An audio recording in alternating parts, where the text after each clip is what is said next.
Hello Gelovers, welcome back to my channel Trending Gelo. Kali ini kita akan rangkum alur TV series India berbahasa Tamil dengan judul Padandi, The Fable of Felony.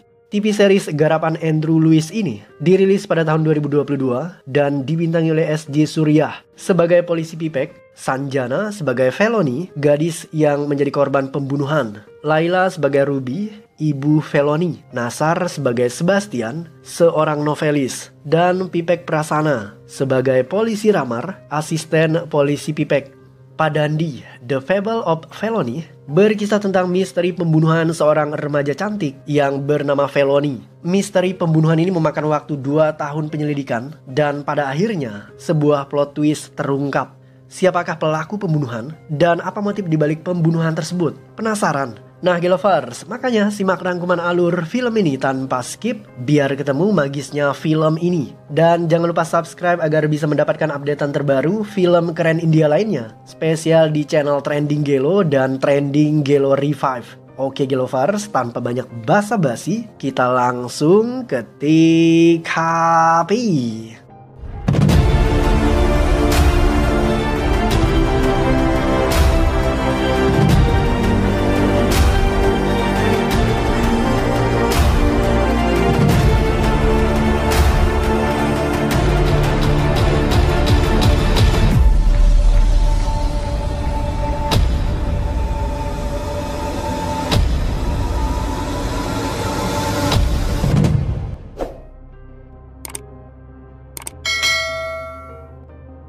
Sekelompok kru film datang ke lokasi syuting yang terletak di kawasan pembangkit listrik tenaga angin. Sutradara dan asistennya datang lebih awal di TKP dan di sana mereka menemukan mayat seorang wanita.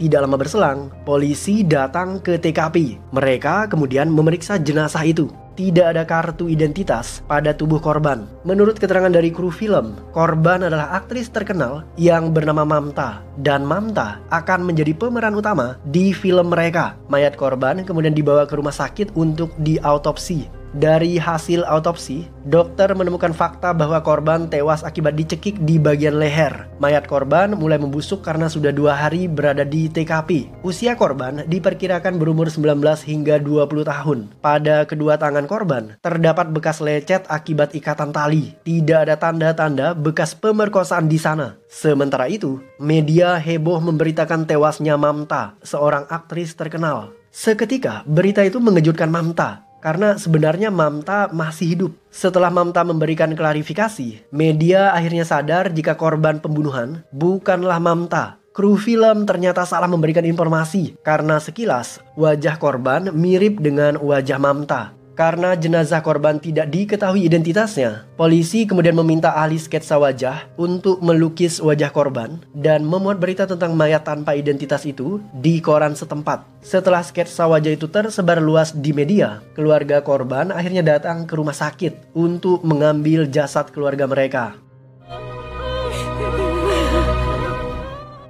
Ternyata korban adalah gadis remaja yang bernama Felony. Saat mengetahui jika putrinya tewas terbunuh, ibu Felony merasa begitu terpukul.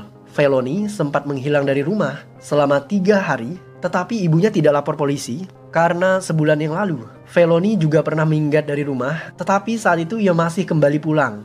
Felony sendiri adalah mahasiswi jurusan sosiologi tahun pertama dan ia tinggal bersama ibunya yang bernama Ruby. Ayah Felony sudah lama meninggal dunia ketika Felony berusia 6 tahun. Untuk menyambung hidupnya, Nyonya Ruby menjalankan bisnis penginapan dan ia dibantu oleh seorang karyawan yang bernama John. Felony berasal dari keluarga Kristiani yang taat. Ia dijodohkan ibunya dengan pemuda bernama Vignes. Felony tidak menyukai perjodohan itu karena ia tidak tertarik kepada Vignes. Meskipun demikian, Felony tidak bisa membantah perintah ibunya. Ada seorang pemuda yang tertarik kepada Felony. Pemuda ini bernama Matthew. Felony dan Matthew saling kenal karena mereka beribadah di gereja yang sama. Suatu hari, Matthew memberanikan diri mendekati Felony. Ia mengajarnya memainkan gitar. Karena sikap Felony yang lembut dan manja kepada dirinya, Matthew salah kaprah. Ia mengira jika Felony menyukai dirinya. Matthew kemudian mencuri kesempatan untuk mencium Felony. Tetapi ia justru ditampar oleh gadis itu. Sejak saat itu, Felony membenci Matthew dan mulai menjauh darinya. Mir nak thanks చెప్పడం సార్ ఉన్నప్పుడు కూడా నా position influence వాడుకొని Kasus kematian Felony ditangani oleh polisi yang bernama Pipek. Polisi Pipek dibantu oleh asistennya yang bernama Ramar. Pipek mulai menginterogasi Vignes, tunangan Felony. Dari keterangan Vignes, diketahui jika Felony hilang dari rumah sejak hari Minggu, pukul 2 sore. Saat itu, Felony sedang mengunjungi rumah bibinya yang berjarak sekitar 1 jam perjalanan menggunakan kendaraan bermotor. Felony berangkat ke sana dengan menaiki bis dan ia meminta tunangannya Vignes agar menjemput dirinya pukul 7 malam. Tetapi sayang, malam harinya, Vignes justru mabuk berat dan ia lupa menjemput Felony. Keesokan harinya, Vignes mengetahui jika Felony ternyata tidak pernah berkunjung ke rumah bibinya. Pipek juga menginterogasi ibu korban yaitu Nyonya Ruby.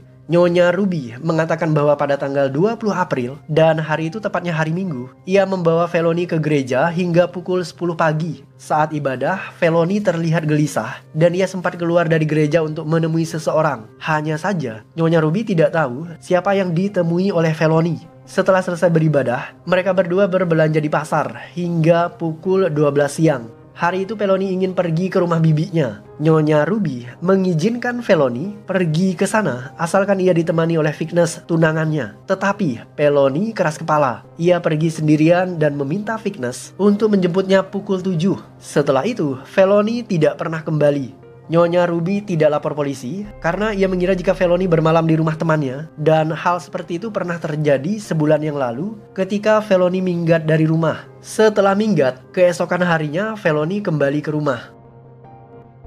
Pipek mendatangi tempat di mana mayat Felony ditemukan. Di sana, ia ditemani oleh asistennya yang bernama Ramar. Sekitar 100 meter dari lokasi posisi mayat, Pipek menemukan sobekan kain milik korban. Di sana terdapat jalan yang menuju ke sebuah hutan. Mereka kemudian menelusuri jalan itu dan menemukan sebuah gudang tua. Meskipun letaknya di dalam hutan, gudang tua itu masih bisa dijangkau menggunakan kendaraan roda 4 dengan kondisi jalan yang lumayan buruk. Polisi kemudian memeriksa gudang itu. Mereka menemukan sobekan pakaian korban dan bercak darah. Polisi segera mendatangkan tim forensik ke TKP. Diketahui jika gudang tua itu milik seorang nenek tua yang bernama Sita. Sita adalah pemilik tanah dan kebun karet di area tersebut. Polisi kemudian menunjukkan foto korban kepada Sita. Pandangan Sita kurang awas karena ia termakan usia. Menurut keterangan dari nenek Sita, diketahui jika Felony pernah datang ke tempat itu bersama seorang pria parubaya. Pria itu tinggi besar dan berkulit hitam. Nenek itu sempat melihat mereka berduaan dan setelahnya mereka menghilang. Sebelum Felony tewas terbunuh, ada seorang pria parubaya yang datang ke penginapan Felony. Pria ini adalah seorang novelis terkenal yang bernama Sebastian. Belakangan ini, novel Sebastian agak menurun penjualannya.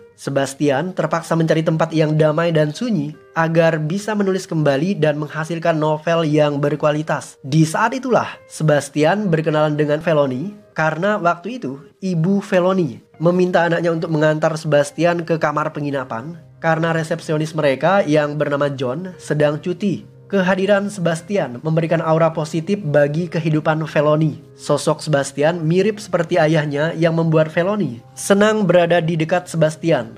Mereka mulai berkenalan dan Sebastian menyambut kehadiran Felony seperti putrinya sendiri. Kebetulan Sebastian tidak punya anak perempuan, jadi ia senang didekati oleh Felony. Felony mengaku jika ia terkekang oleh ibunya dan ia butuh kebebasan. Felony juga tidak suka dijodohkan dengan Vignes karena ia tidak mencintai pemuda itu. Semua masalah dan keluh kesahnya dicurhatkan Felony kepada Sebastian. Polisi Pipek kemudian menginterogasi Matthew. Diketahui jika Matthew memang menyukai Felony. Mereka satu gereja dan Matthew sempat dekat dengan Felony. Sayangnya, kedekatan itu tidak berlangsung lama karena Matthew pernah ingin mencium Felony, tetapi Felony menolak dan menampar pemuda itu. Sejak kejadian tersebut, hubungan antara Matthew dan Felony mulai renggang. Untuk kehidupan pribadinya, Vivek memiliki seorang istri dan anak kecil yang baru berusia setahun. Istri Vivek sering bertengkar dengan suaminya karena ia merasa jika Pipek terlalu sibuk bekerja dan mengabaikan keluarganya. Belum sempat Pipek memecahkan kasus pembunuhan Felony, mendadak tunangan Felony yang bernama Vignes ditemukan tewas di lokasi yang sama dengan lokasi kematian Felony.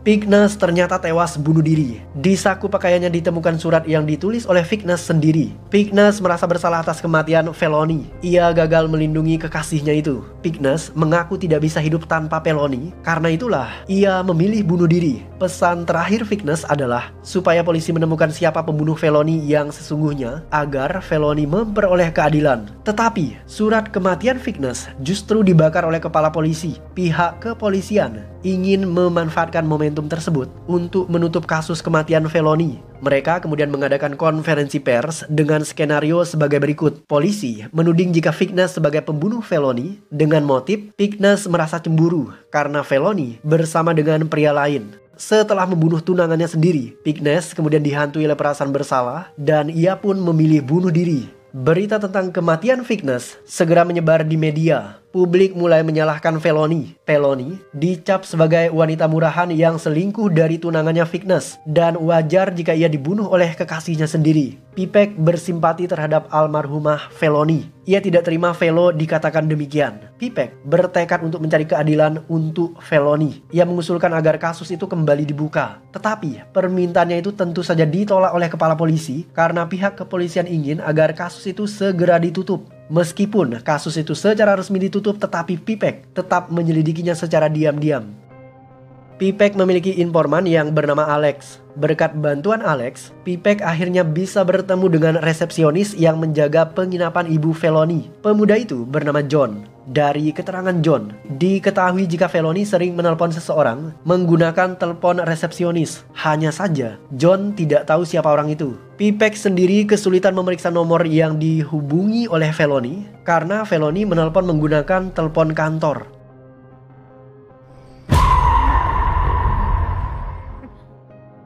Genap setahun kematian Felony, tetapi tidak ada perkembangan berarti dari kasus tersebut.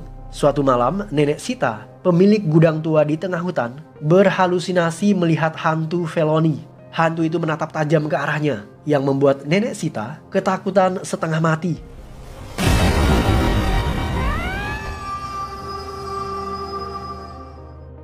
Pipek bertemu dengan ibu Felony dan ia menanyakan secara detail apa yang terjadi kepada Felony beberapa hari sebelum ia dibunuh. Nyonya Ruby sebenarnya keberatan membuka kembali kasus itu karena anaknya menjadi bahan gosip media dan mereka menjelek-jelekan Felony yang dianggap genit dan murahan. Setelah dibujuk oleh Pipek, Nyonya Ruby akhirnya luluh hatinya. Ia siap bersaksi untuk Felony. Menurut keterangan dari ibu Felony, sebelum tewas terbunuh, Felony benar-benar muak terhadap sikap ibunya yang selalu mendikte gerak-geriknya. Tidak hanya itu, Nyonya Ruby juga tidak percaya pada anaknya Felony. Alhasil, mereka berdua sering terlibat pertengkaran. Terakhir kali Nyonya Ruby bersama Felony adalah ketika hari Minggu tanggal 20 April. Saat itu mereka sempat ke gereja dan bahkan berbelanja ke pasar bersama-sama. Siang harinya, Felony izin pergi ke rumah bibinya. Nyonya Ruby sebenarnya keberatan mengizinkan Felony, tetapi ia terpaksa membiarkan Felony pergi asalkan ia ditemani oleh Vignes, tunangannya. Felony ternyata keras kepala. Ia berangkat sendirian dan meminta Vignes agar menjemputnya pulang pukul 7 malam. Pipek kemudian berasumsi jika hari itu Felony tidak pergi ke rumah bibinya. Ia pergi ke gudang tua yang terletak di dalam hutan bersama seorang pria parubaya berkulit gelap sesuai dengan keterangan dari Nenek Sita. Hanya saja Pipek tidak bisa melacak siapa pria itu. Pipek kemudian meminta Nyonya Ruby untuk mengingat kembali siapa kiranya orang asing yang pernah berbicara kepada Felony. Nyonya Ruby tentu saja tidak ingat. Yang dia ingat hanyalah sikap Felony mendadak berubah sebelum akhirnya ia tewas terbunuh. Perubahan lain adalah Felony menjadi lebih sering membaca novel karya Sebastian. Halo, Kanal Publication, sir. Okay, sir. Thank you, sir. Pipek membawa informannya yang bernama Alex ke gudang tua di tengah hutan. Mereka bertemu Nenek Sita karena ketakutan dihantui oleh sosok yang menyerupai Felony. Nenek Sita kemudian menceritakan kejahatan yang dilakukan oleh putra-putranya. Kebetulan Nenek Sita memiliki 3 orang anak laki-laki. Mereka adalah Santos, Sudar, dan Sanjip. Anak sulung Nenek Sita yang bernama Santos adalah pria yang biadab. Ia memiliki kekasih bernama Rani. Santos bersama adiknya Sanjip memperkosa Rani di tengah hutan. Tidak hanya itu, ketika kesulitan keuangan, Santos membuka jasa prostitusi di kawasan puncak dan Rani dijadikan PSK. Tempat prostitusi terselubung itu berkedok tempat parkir. Banyak sopir hidung belang mulai singgah ke tempat itu dan tempat itu menjadi semakin populer. Suatu hari, ada seorang pelanggan bertubuh besar, berkulit gelap dan berwatak kasar yang bernama Palan.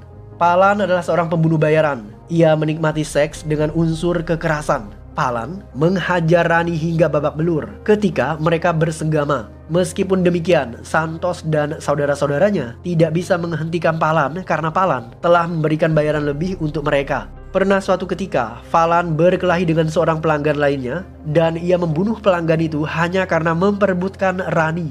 Aksi Falan yang semena-mena membuat Santos dan saudara-saudaranya membenci Falan, tetapi mereka tidak bisa berbuat apa-apa. Setelah puas menikmati tubuh PSK Rani, Palan menginginkan hal yang lebih. Ia ingin menikmati gadis perawan. Palan siap memberikan bayaran 2 kali lipat kepada Santos jika Santos bisa memberikannya seorang perawan. Santos tergiur dan ia mulai berniat menculik gadis muda untuk Falan. Suatu hari, Felony dan teman sekampusnya melakukan kunjungan ke wilayah puncak. Felony singgah ke rumah Santos dan ia meminta segelas air putih kepada nenek Sita. Mereka kemudian ngobrol dan kenalan. Sikap nenek Sita yang baik membuat Felony berani untuk curhat dan terbuka kepadanya. Felony mengaku tertekan karena dijodohkan oleh orang tuanya dengan lelaki yang tidak ia cintai. Felony ingin kabur dari rumah tetapi ia tidak punya uang. Nenek Sita kemudian menawari Felony untuk menjual keperawanannya. Felony merasa frustasi akan dinikahkan dengan lelaki yang tidak ia cintai. Ia siap menjual dirinya. Setelah mendapatkan momen yang tepat, tepatnya tanggal 20 April, Felony mendatangi lokasi puncak sendirian. Ia masuk ke dalam sebuah mobil. Di sana, Falan sudah menunggu. Let me go! Falan menyerang Felony dengan membabi buta dan begitu brutal yang membuat Felony ketakutan. Ia menyesal telah menjual keperawanannya. Felony berubah pikiran. Ia memukul Palan dan berhasil meloloskan diri. Palan terus mengejar Felony. Ia berhasil menangkap wanita itu dan memperkosanya hingga tewas.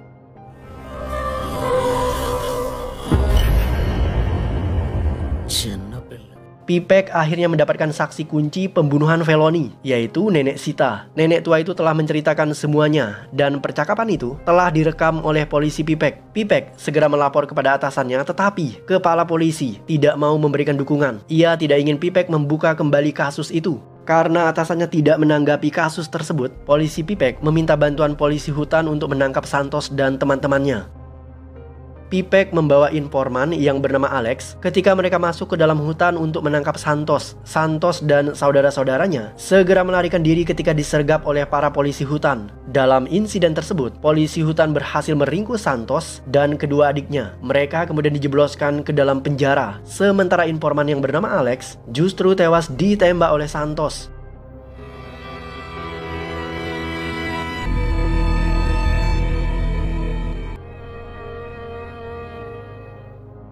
Polisi Pipek merasakan kejanggalan dari cerita Nenek Sita dibandingkan dengan hasil tes forensik. Dokter menyebutkan jika Felony tidak diperkosa, sementara Nenek Sita mengatakan bahwa Felony diperkosa oleh Falan. Sayangnya, saat ingin dikonfirmasi ulang, Nenek Sita justru meninggal dunia karena sakit yang ia derita. Pipek kemudian mendatangi dokter yang melakukan autopsi terhadap jenazah Felony. Menurut dokter, hasil autopsi yang ia lakukan terhadap Felony tidak mungkin salah. Hal ini membuat Pipek ragu apakah kesaksian Nenek Sita bisa dipercaya atau tidak. Pipek kemudian teringat akan kesaksian ibu Felony. Felony suka membaca novel karya Sebastian. Pipek kemudian menghubungi novelis tersebut. Pucuk dicinta ulam pun tiba. Ternyata Sebastian datang ke penginapan ibu Felony untuk meminta izin supaya Sebastian bisa menulis buku tentang Felony. Ketika Sebastian bertemu dengan Nyonya Ruby, ia menyampaikan pesan terakhir Felony kepada ibunya. Semasa hidupnya, Felony pernah curhat kepada Sebastian, di mana ia mengaku sangat menyayangi ibunya. Felony juga merindukan sosok seorang ayah. Hanya saja, ibu Felony terlalu mengekang anaknya dan bahkan menjodohkan dirinya dengan Vignes. Jiwa Felony memberontak dan hal itulah yang membuat hubungan antara ibu dan anak semakin renggang. Ketika bertemu dengan polisi Pipek, Sebastian berpesan agar pihak kepolisian bisa menangkap pembunuh Felony. Pipek tidak begitu percaya kepada Sebastian. Ia curiga jangan-jangan Sebastian adalah pembunuh Felony. Sebastian bisa saja membunuh gadis itu dan memanfaatkan beritanya yang viral untuk dijadikan buku. Menurut Pipek, Sebastian punya motif yang kuat untuk membunuh Felony. Meskipun demikian, Pipek tidak punya bukti bahwa Sebastian adalah seorang pembunuh.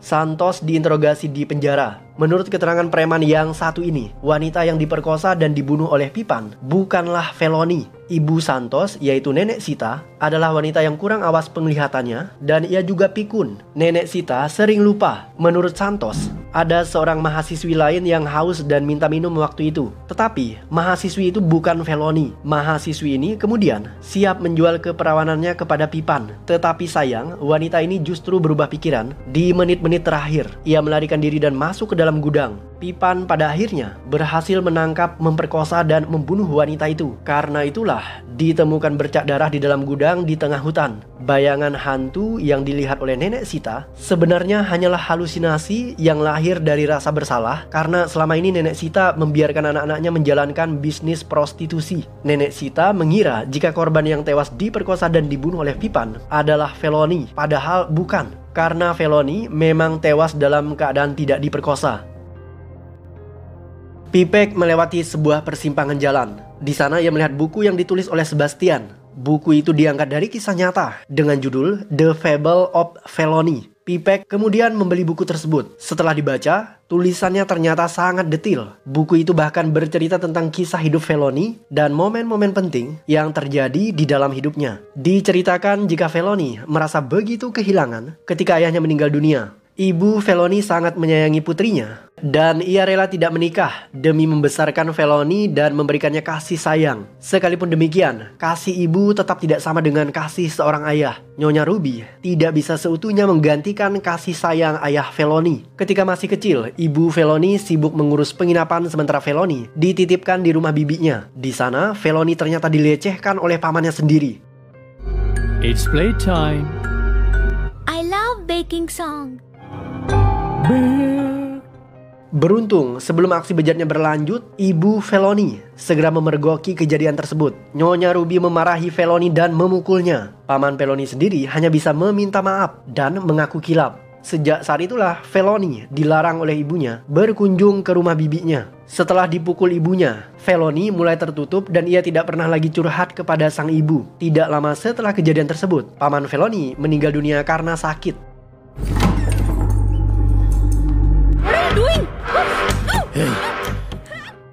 Suatu hari ada seorang tamu pria misterius yang menginap di penginapan Felony. Tamu ini memaksa Felony untuk mengobati luka di bagian dadanya. Ia juga meminta Felony merahasiakan keberadaannya di tempat itu. Anehnya, Felony justru menyukai tamu misterius itu. Dan hanya Felony lah yang mengetahui siapa identitas tamu tersebut. Ketika merawat luka tamu itu, darahnya mengenai kain Felony dan kain itu ia sembunyikan di dalam lemari. Ketika lukanya sembuh, tamu misterius tersebut akhirnya meninggalkan penginapan itu. Setelah meninggalkan uang bayarannya di atas kasur, tamu itu menghilang tanpa pamit kepada Felony. Seminggu setelah kejadian itu, tamu misterius tersebut menjemput Felony ketika ia pulang sekolah. Mereka mulai kencan dan Felony jatuh cinta kepada pria misterius tersebut. Tanpa diduga, ibu Felony menemukan kain yang berlumur darah di dalam lemari. Nyonya Ruby mengira jika darah itu adalah darah keperawanan anaknya. Ia tidak terima jika Felony sudah tidak suci. Sebagai pelampiasan amarahnya, ia mengurung Felony di dalam kamar dan menjodohkannya dengan Vignes. Karena Vignes mengaku siap menerima Felony apa adanya. Felony kabur dari rumah dan melarikan diri bersama pria misterius tersebut. Ibunya lapor polisi, tetapi polisi tidak bisa menemukan Felony. Felony ternyata dibawa orang asing ke sebuah rumah yang terpencil dan sepi. Di sana, Felony mengaku jika ia menyukai pria tersebut karena ketika pertama kali bertemu, Felony mencium aroma pria itu sama dengan aroma ayahnya. Hal itu membuat Felony merasa bahagia dan ia jatuh cinta pada pandangan pertama. Malam harinya, Felony menyerahkan kesuciannya kepada pria asing tersebut, sekalipun pria itu belum pernah mengucapkan kata cinta kepada Felony.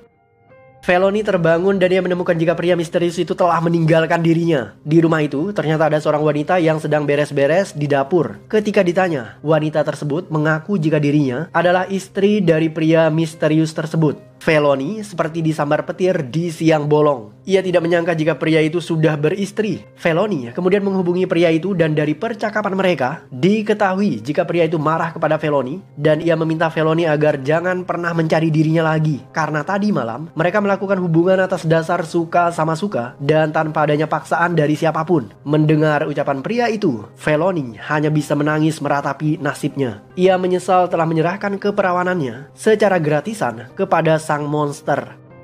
Felony akhirnya pulang ke rumah dan ia disambut dengan sukacita oleh ibunya. Ibu Felony kemudian menjodohkan Velo dengan Vignes karena hanya Vignes yang mengaku siap menerima Felony apa adanya. Setelah kejadian itu, Felony sering menelpon pemuda misterius tersebut. Ia menghabiskan waktu berjam-jam untuk merayu pria itu agar mereka bisa menjalin hubungan kembali dan supaya pria itu mau menikahi Felony. Bujuk dan rayu Felony akhirnya berhasil. Hari itu, pria misterius tersebut mengaku siap bertemu dengan Felony pada tanggal 20 April jam 2 sore dan mereka akan kawin lari. Itu sebabnya Felony berangkat sendirian tanpa ditemani oleh Vignes dan setelah itu 2 hari kemudian Felony ditemukan telah menjadi mayat. Sebastian melakukan acara bedah buku terbarunya dengan judul The Fable of Felony. Polisi Pipek hadir di acara tersebut. Pipek menuding jika pria misterius yang tertulis di dalam buku itu adalah Sebastian. Tetapi Sebastian tentu saja membantah tudingan tersebut. Buku itu memang diangkat dari kisah nyata dan kesaksian dari Felony sendiri. Hanya saja Sebastian tidak tahu siapa identitas pria misterius yang telah menodai Felony karena Felony sendiri tidak pernah membongkar identitas pria itu. 2 tahun berlalu dan kasus itu tetap saja mengalami jalan buntu. Orang terakhir yang harus dicari oleh Vipek adalah Palan, si pembunuh bayaran yang telah memperkosa banyak gadis. Palan pernah tertangkap dalam sebuah kasus pencurian dan polisi yang menangkapnya mengetahui alamat rumah Palan. Polisi itu bernama Joseph. Vipek segera menemui Joseph. Ia ingin mendapatkan alamat Palan. Joseph menulis alamat dan menggambar denah lokasi rumahnya menggunakan secari kertas yang ia temukan di area gereja. Rumah Palan ternyata terletak di area terpencil yang tandus dan rumah itu mirip dengan sebuah kapal. Berkat alamat yang diberikan oleh Joseph, Pipek berhasil menemukan rumah Palan. Ketika masuk ke dalam rumah, Pipek bertemu dengan ayah Palan. Dan dari keterangan sang ayah, pria itu tinggal sendiri di rumah tersebut karena kedua orang anak laki-lakinya bekerja di tempat lain dan tidak mendiami rumah tersebut. Bahkan, anaknya yang bernama Palan tidak pernah kembali lagi selama 2 tahun terakhir. Hanya adiknya yang sesekali pulang kampung. Ayah Falan kemudian menunjukkan foto Falan bersama adiknya yang bernama Durai. Pipek menemui adik Santos yang bernama Sanjip di dalam penjara. Pipek memaksa Sanjip untuk memberitahu di mana Falan. Setelah dipaksa, Sanjip akhirnya mengaku jika Falan sudah tewas. Tetapi ia dan saudaranya Santos tidak membunuh Falan karena Falan tewas akibat dipatuk oleh ular berbisa. Sanjip menunjukkan lokasi di mana mereka mengubur mayat Falan dan benar saja ketika digali ditemukan tulang belulang Falan. Pikiran Pipek semakin buntu. Pipek sudah kehilangan cara untuk menangkap pembunuh Felony. Sambil berpikir keras, Pipek meremas kertas yang berisi alamat rumah Falan yang diberikan oleh polisi Joseph. Ia membuang kertas itu dan seketika kasus itu menemukan titik terang. Ternyata polisi Joseph menuliskan alamat Pipan menggunakan kertas bekas dan kertas itu berisi informasi bahwa gereja di wilayah tersebut tepatnya tanggal 20 April 2 tahun yang lalu, yaitu hari Minggu, tidak diadakan misa pagi karena misanya akan diganti dengan misa malam sambil melakukan perarakan lentera. Kertas bekas itu berupa sejenis pamflet yang disebarkan orang-orang supaya mereka tahu bahwa pagi harinya tidak ada misa. Pipek ingat persis dengan ucapan Nyonya Ruby. Nyonya Ruby mengatakan bahwa hari Minggu tanggal 20 April ia mengajak Felony misa pagi. Selesai misa, mereka belanja ke pasar. Itu artinya Nyonya Ruby berbohong. Oke Gelovers, ceritanya makin complicated aja nih. Siapakah pembunuh Felony dan benarkah ibu kandungnya yang tega melakukan hal tersebut? Jika tidak, kenapa Nyonya Ruby berbohong kepada polisi Pipek? Dan siapakah pria misterius yang telah merenggut keperawanan Felony? Apakah pria misterius itu yang telah membunuh Felony? Ataukah ada pembunuh lain yang tega menghabisi nyawa gadis secantik Felony? Well, let's find out.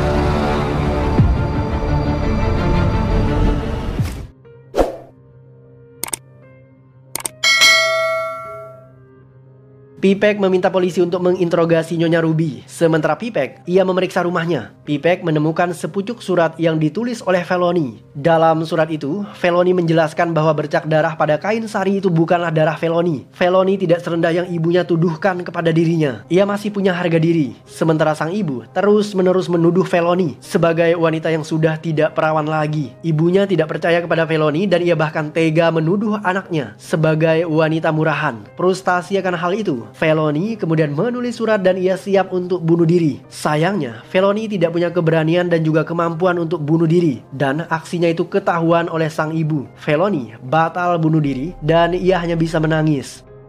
Pipek memaksa ibu Felony mengakui perbuatannya, tetapi Nyonya Ruby terus membantah. Ia mengaku tidak mungkin membunuh putrinya sendiri karena Nyonya Ruby sangat mencintai anaknya. Pipek kemudian menjelaskan motif kenapa Ruby membunuh anaknya sendiri. Ia berasumsi bahwa Nyonya Ruby punya hubungan gelap dengan Vignes. Untuk menjalin hubungan itu tanpa ketahuan, Nyonya Ruby meminta anaknya Felony menikah dengan Vignes. Dengan demikian, Nyonya Ruby punya kesempatan lebih banyak untuk berhubungan dengan Vignes. Di luar dugaan, Vignes ternyata jatuh cinta kepada anaknya Felony ketimbang Nyonya Ruby. Karena cemburu akan hal tersebut, Nyonya Ruby membunuh anaknya Felony. Ucapan Pipek membuat Nyonya Ruby merasa dipitnah. Ia tidak melakukan semua itu. Nyonya Ruby sudah tidak kuat mendapat pitnahan dan juga tuduhan yang membuatnya terpaksa mengambil cutter dan menyayat lehernya sendiri.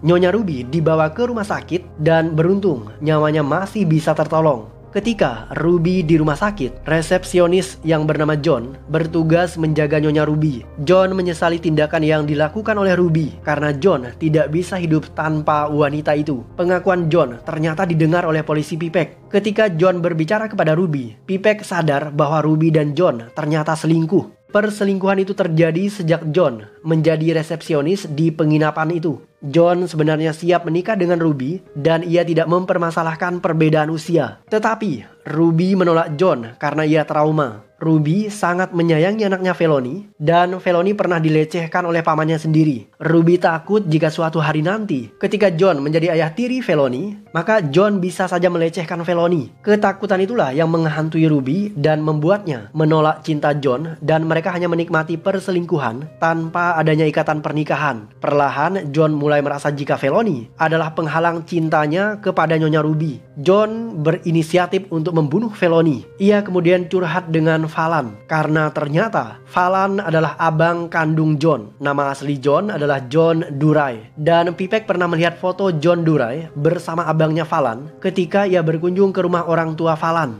John kemudian meminta bantuan Falan untuk menyingkirkan Felony. Falan tentu saja merasa simpati kepada nasib adiknya. Ia kemudian menculik Felony dan membawanya ke kawasan kincir angin untuk diperkosa di sana.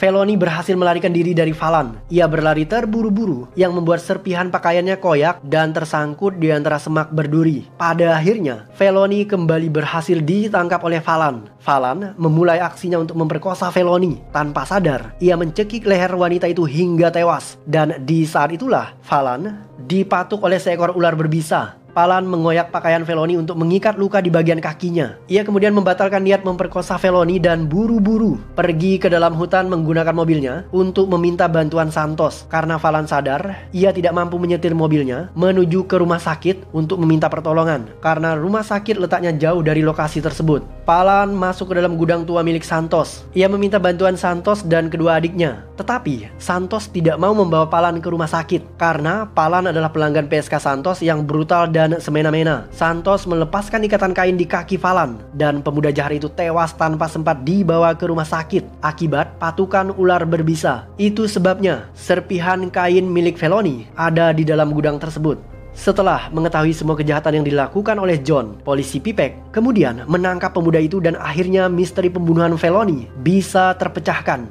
John kemudian dijebloskan ke dalam penjara. Hanya saja ada satu misteri yang masih tersisa, yaitu siapa sebenarnya pria misterius yang telah merenggut kesucian Felony. Tidak ada yang tahu karena hanya Felony lah yang mengetahui identitas pria itu. Dan film pun berakhir.